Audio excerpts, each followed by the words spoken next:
Hey nerds, Farmer Jesse here. Welcome to Growers Daily, your daily dose of ecological farming insight. It is Thursday, July 2nd, 2026, and today we are talking about dry farming a first-year garden, onions that lay down, and is double digging worth it? That's quite a show.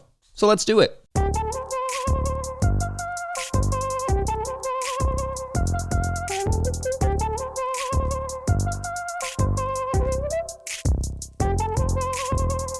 All right, happy Thursday, everyone. I hope you all are doing well and feeling well, and your weeks are rounding out nicely.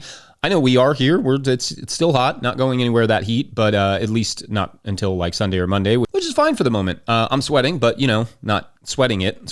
A couple weeks like this would be tough, to be sure, but we got all that rain going into it, so I'm feeling confident, and the old garden is hanging in there. It's the lettuce that has the hardest time through this heat, obviously, but between the shade cloth and the mistings, we're good to go on that front. I need to get some planted, so I worked on some bed prep yesterday with the goal of planting today. I don't love planting in this kind of heat. Preferably I'd wait till it breaks a little bit, but the transplants are getting a little big, so planting kind of has to happen or the plants will just suffer more, which is not ideal. That's kind of a lose-lose situation there. What are you all up to in the gardens right now? Harvesting, trellising, planting, just enjoying? Eating lots of food. It is fully veggie season. I mean, beets, lettuce, carrots, cherry tomatoes, like all the things all at once. It's wonderful. But yeah, let us know what you all are up to. Upload a 20-second farm video clip to Dropbox or Drive and share that with Farmer Mike at no-tillgrowers.com. That is always super fun seeing what you all are up to. Summer ones in particular have been a joy. All right, so we are going to do our normal Patreon mailbag today and catch up on questions over there. As always, please feel encouraged to add your 2 cents in the comment section as to how you might answer these questions, because I definitely do not have a monopoly on all the good ideas or advice. So yeah, chime in with your thoughts. Today's first Patreon question of the day comes to us from Patreon member Thomas, who asks, quote, "Appreciate all the advice, work, and everything you all do." You're welcome. Home gardener, Zone 7B, WNC Foothills, that's Western North Carolina, or at least I think it is. We're looking at drought conditions for the summer. I have a cover crop in, so I'm in no hurry except for keeping up with nipping those darned perennial weed buds. But this is my first year dry growing, and I'm trying to think ahead in case water restrictions tighten before I get irrigation set up this autumn. Any here's what you're in for advice for first timers? How do you or should you dry farm in a drought? End quote. All right, great question here. And to some extent, the idea of Western North Carolina having water restrictions is wild to me because you all just get so much water. But back in April and May, that was a thing. And I guess because of the drought that we kind of all went through in this area. So, wow, there you go. Oof. I'm assuming things are all good now, like they are here, but preparing for a drought in a rainy region like Kentucky or North Carolina, etc., where we get 40 plus inches of rain or more per year, and sometimes before July, and then 4 flash flood warnings in a month, apparently. So dry farming in that sort of climate versus a drier region where you'd be lucky to get 20 inches in rain are 2 very different things. So because you're in a region where dry farming vegetables is entirely possible, I'll just do a little breakdown of how to approach your first summer before the soil is really humming. First, mulch will do the soil all sorts of good in wet, warm region like that. Not only will it protect it from heavy rains that you see over there, including the occasionally devastating hurricane like Helene, but it will help preserve the moisture as well for longer periods of time during the dry periods. Also, simply getting crops or cover crops into the soil will always help. That sounds counterproductive, but the reality is that roots are better for managing water than bare soil. Bare soil dries out fast. Also, managing the intense summer sun is a big one. If you can offer some sort of shade through hotter parts of the day, that will always help a lot. Anything you plant should still be watered in really well where the soil is not really moist already. And if you don't immediately have a way of doing that, you will have to time your plantings around the weather. This can be quite challenging and sometimes quite discouraging when the rain that you were expecting just fails to appear. But when things go right and the rain follows the planting, there is hardly a better feeling in farming or in the world.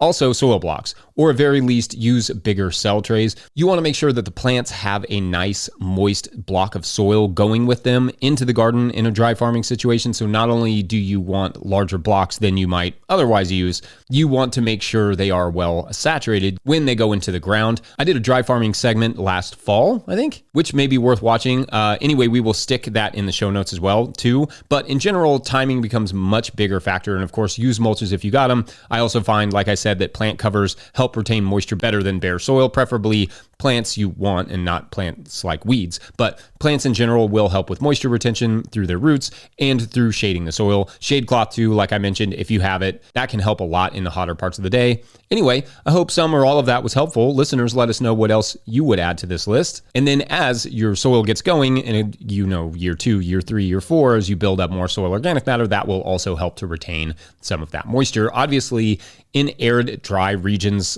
vegetable farming without irrigation is basically impossible. But you can certainly reduce water needs with the same ideas listed above, and over time, organic matter will build and build, like I mentioned, which will likewise be a bigger help in retaining moisture. But in the first year, you will just have to get creative, and if you can inject a good amount of good compost into the soil in the beginning of the garden's life or during bed prep, even better. All right, we're going to take a quick break, and when we come back, onion flop. It's like belly flop, but you smell really ripe afterward.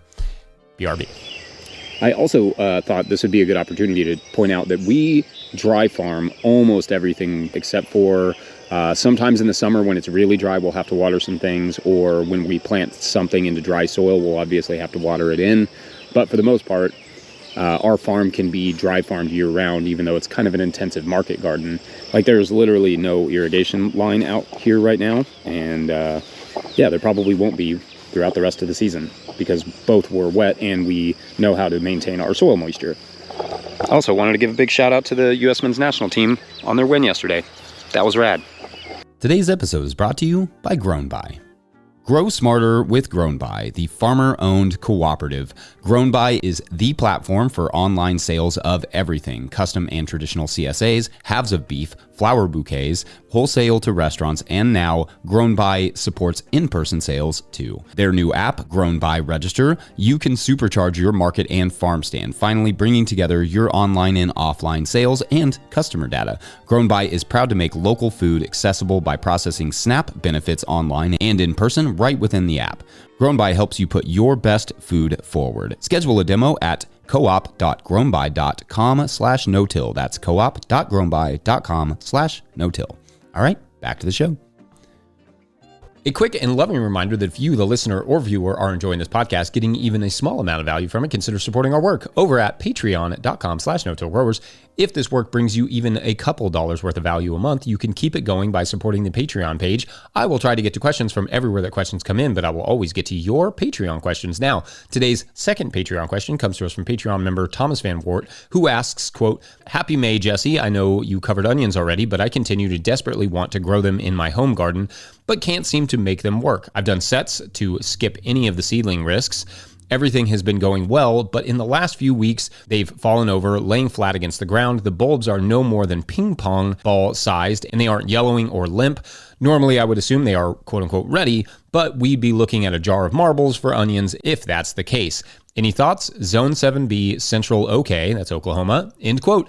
All right, so interesting question here. Like Thomas suggests, usually when onions flop over like that, it's a good thing, right? That means they're kind of ready to harvest. The stems right above the onions will get soft, and then you can sort of just pull them, cure them, and slam. But doing that falling over thing while the onions are still bulbing up is curious. First, I would guess that the reason this is happening, especially if they are facing the same direction, is simply wind. Like if they've all fallen in the same direction, it's probably a wind thing. There in Oklahoma, I'm sure that you get your fair share of wind, and it will lay onions down if they are exposed and the roots have not yet really filled out their space, and sometimes even when they have. If they're green and otherwise healthy, that's where I go first. And also, a lot of times when I see pictures of folks, like onions laying on the ground prematurely, I notice that the onions look pretty leggy, like they're not quite getting enough sunlight. When they grow tall and thin, it makes them somewhat vulnerable to wind and whatever else. So couple that with wind and you have a recipe for an onion laying on its head. Or potentially a dog or other animal literally laying down on top of them. That's not unheard of, but less likely. Now, if they otherwise look healthy with no signs of diseases or pests, then I don't imagine nutrition or disease is the problem, though potentially it could be, lack of nitrogen or compaction or uneven watering. If it's the wind or legginess, though, first, they may stand back up. Maybe just give them some support or some sort of windbreak to physically stop the wind from blowing them over. Or you can offer a little bit of a trellis of some sort, like on a small scale. I've seen where people use like chicken wire or something. Do not cut them. The internet it needs to get over its weird obsession with trimming onions. Don't do that. That will just increase its disease potential. If it could be water or something, like you're not watering them well enough, then that's an easy fix. You just have to make sure that they're getting adequate water, cultivate, and then water them. If those things don't work, you could try adding a little alfalfa meal or maybe even a little bit of blood meal with it or a little bit of feather meal, some sort of slow release nitrogen just to kind of give them a little burst. And then you cultivate that into the soil. Maybe also plant them just a hair deeper next year when they go into the soil. Those things should help, and I will guess you have already tried something by now, so let us know what you did and how it went. Onions are tough sometimes. It's such a tasty and fun crop, but they can also be a very finicky crop. Otherwise, I think that's all I've got on this particular subject, and hopefully they recovered. Let us know, listeners, what are your experiences with this problem? Have your onions ever flopped over like that? What did you do? How did it work? Otherwise, we're going to take one more quick break, and then I double dig dare you to come back. Take that. BRB. Sub No-Till crew, it's Shane here again. Here is my work garden. It's a raised garden bed I hijacked from a previous co-worker who wasn't touching it this year. Got some acorn squash and Jardale squash that's escaping in front. Tomatoes in the back. Just harvested a bunch of radishes in the middle. Now I'm going to plant some bush beans and see how that goes. Maybe some dill in there too. Thanks guys, love the show. Take care. Hi there, Farmer Jesse and the No-Till Farming family. This is Heather Boyd from Tiny Farm in southern New Hampshire, Zone 6A. Here's a part of my garden where I used the suggestion from your interview with Eric Nordell for winter rye in the pathways. It hasn't gone to seed. It's staying nice and low. I give it 2 thumbs up. Our third and final Patreon question of the day comes to us from Henry Vasali, who writes, quote, "Hello, Jesse. Is there a reason to use double digging to get new ground started? Thanks. Appreciate you and your show and book," end quote. All right. Great question here, Henry. Double digging is something that comes up from time to time, and it does take a little explaining if you've never heard of it. So the idea with double digging is that you are trying to break up a hard pan and start a garden kind of all at the same time. How it works is that you stake out a small area for your garden, usually like a normal like raised bed size, like 4x8 or whatever. It could be any size, but that makes the most sense for reasons that will make sense shortly. And then you dig a trench about 8 to 10 inches deep. So that'd be like 20 to 25 centimeters, about 14 inches wide. So you put that topsoil that you just dug out into a wheelbarrow or on the other side of the area that you staked out. Then you add compost to the bottom, like into the pit where you just dug, and work that into that bottom soil in the new trench to help break up the compaction and add some fresh fertility. So kind of you have one long, deep hole, and then you have a trench that you kind of broke up the soil in that hole and mixed in some compost or something. Then you dig another trench right next to that first one, taking that topsoil from that second trench and putting it on top of the first. So you're basically just moving the soil from one area to another. And then you repeat with the compost and decompacting, then moving over and digging another trench. And by the end, the soil from the first trench will just go on top of the last trench and you have a little bed there. On the pros side, breaking up compaction like that and working the compost in that deeply will pay dividends for many years to come. That would be great if you could do that on a large scale. Whereas with the broad fork, it will take a year or two to break up, heavy compaction. In that regard, if you take your time with double digging, all that decompaction is done before the garden is started. So that's nice. That's a nice and effective way to start a small garden in rough soil, especially with basically just a shovel and some compost. The compost will also provide nice long-term fertility. Some people also suggest raw manure, and that's a little iffy if you plant immediately into that soil, but fine if you say, build the beds in the fall and then, like cover crop all winter and then plant in the spring. On the cons side, my gosh, is double digging just an enormous amount of work. That's the first thing that stands out to me. Your poor back when doing that sort of thing, lifting up that soil from that depth over and over again. That labor also limits how much land you can actually cultivate, at least immediately. Over time, you can break up more and more beds that way, but a 4x8 bed like this will take you the better part of a day at least, and the better part of a day's energy. Like if you're young and strong, you could probably do a couple or more, but I would say one is for most of us is probably about what you're going to want to do in a day. You're bringing up a lot of weed seeds as well, which is just the nature of breaking up soil, but that's something that will have to be dealt with a mulch or with cultivation. So do I think it's a bad way to start a garden? No, not necessarily. I mean, it's limited, right? You can only do so much at a time, but for me, there are easier ways to start a garden that won't risk your back and take up so much time or energy. We did a lazy version of this once for a garden, for instance, a long time ago, where we flipped the sod with a really heavy duty, heavy tined broad fork, just flipped it over and laid it upside down. Like the sod just flipped up into the trench and the top was just the topsoil. Then we broke up the soil on the surface with a rake and a hoe and just kind of like chopped it up so it made it plantable. Then we let that sit for a couple weeks and then we planted. And because of all the topsoil was deep and healthy in that particular area, it went fine. That's not a recommendation to do it that way, but if it were me on a small scale, I would probably do that over double digging. And then, compost mulch or whatever, or at least some kind of mulch over top. Or maybe not, I don't know. It was also a lot of work, so, neither of those is necessarily easy. Anyway, watch some of the other garden starting videos that we've done, because there are definitely easier, less physically taxing ways to do it, at least over time, that will have that same effect. Anyway, let us know about your double digging experiences, and thus concludes our Thursday together. That was fun. I enjoyed those topics. You all never failed me, you Patreon members. Don't forget, No-Till Growers is a nonprofit 501c3, so donations are tax deductible and greatly appreciated. Please make sure to like and or subscribe and or follow wherever you're getting this podcast. That is an easy way to help us out, like a really easy way. Enormous thank you to all of our show sponsors, and if you'd ever like to sponsor this show, you can reach out to Farmer Michelle at notillgrowers.com. Big thank you to Michelle. Big thank you to the No-Till Growers Board of Directors. Huge shouts to Willie Breeding for the theme music, Mike Hilbert for the production help and editing, and my wife Hannah for absolutely everything in the world. Also, shouts to Epidemic Sound for the background music that you can hear.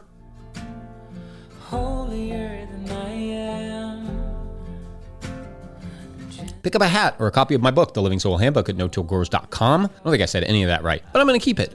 Big thank you to everyone over at patreon.com/no-tillgrowers, where at a certain level, or if you just bump up from one level to another, you sign up in the month of July, you get a shout out on the show. So big shout outs today to Matt Marshall. Shout outs to Matt, being our earthworm last month. Appreciate that. Double shouts for the earthworms. All right, so Merv, the 8-year-old magician that we've been following this week, is practicing his wand techniques one morning early when the room starts to glow and he hears a window open in the kitchen. Cautiously, he goes to see what it is, like what opened the window or who or whatever, and peeking around the corner, he sees it. He sees someone, presumably a robber, is climbing into the kitchen window. Merv freezes. His heart is just absolutely pounding. But before the person, again, presumably someone there to rob the place, so Merv's not exactly excited about this. Before that person can get all the way in, Merv ducks into a cabinet, and then he hears the man whisper, "Merv? Is there a Merv here?" And that is for tomorrow. Sign up spending on the Magic Man. Yeah, that'll be fun. All right. Thanks for watching and or listening. We shall see you tomorrow for Friday, for Feedback Friday. Always a good time. Bye.